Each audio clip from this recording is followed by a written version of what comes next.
I'm sorry to disappoint you. Yes, it passed.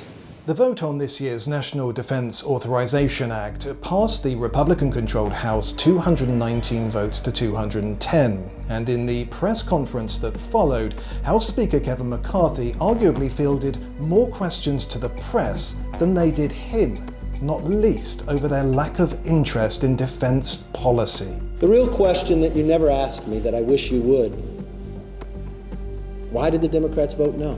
It's a fair point. Just 4 Democrats crossed the aisle to vote yes, while 4 Republicans voted no. What the Democrats did was put their politics before the men and women who serve.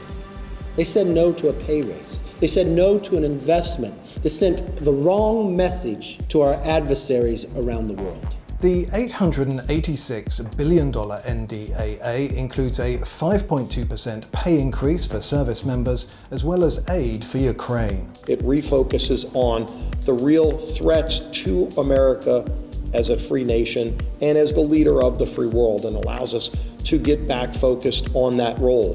The core tenets of this year's NDAA are simple. Modernize and bolster our military, take care of our men and women in uniform, and cut out the woke garbage that the Biden administration has forced on our service members. The NDAA also rejects Biden administration aircraft and ship retirements and resurrects a nuclear cruise missile program that Mr. Biden tried to cancel. It maintains the number of ships that the Marine Corps asked for, which was 31. We pushed back against the Biden administration, the number of ships they wanted to cut. We have to maintain that number of ships. We are behind when we look at our adversaries like China and where they are. So it's important to, again, protect our shipbuilding and our ship repair industry and to give these guys the tools that they deserve. Democrats are frustrated with the bill in large part because of its rejection of federal funds being used for the military's diversity, equity, and inclusion programs. For example, blocking some medical care for transgender personnel. It undermines it in a poisonous and cancerous way by undermining the ability of the United States military to have an armed services that is fully reflective of our society.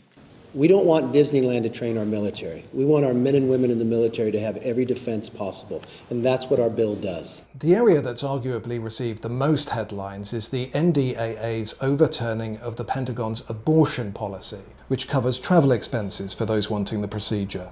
A move that even some who voted yes weren't happy about. Well, this really feels like meddling with women who are traveling out of state, women who are willing to take a bullet for their country. I hope we don't drop the ball. For 40 years, we have decided no matter where you sit on this issue, don't use taxpayer money for it. And that's called the Hyde Amendment.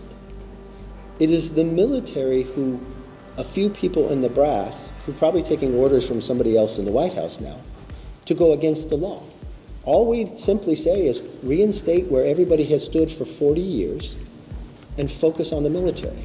The National Defense Authorization Act now goes to the Democratic-controlled Senate. It's unconscionable that extremist politicians are willing to jeopardize our military readiness and our national security to push their unpopular partisan agenda. In reality, of course, any extremism, to use Democrats' phrase du jour, has now, thanks to the GOP, been omitted. What the National Defense Authorization Act does is hit reset and put focus back on the military. First and foremost, you put your politics aside and you focus on the military so war never becomes.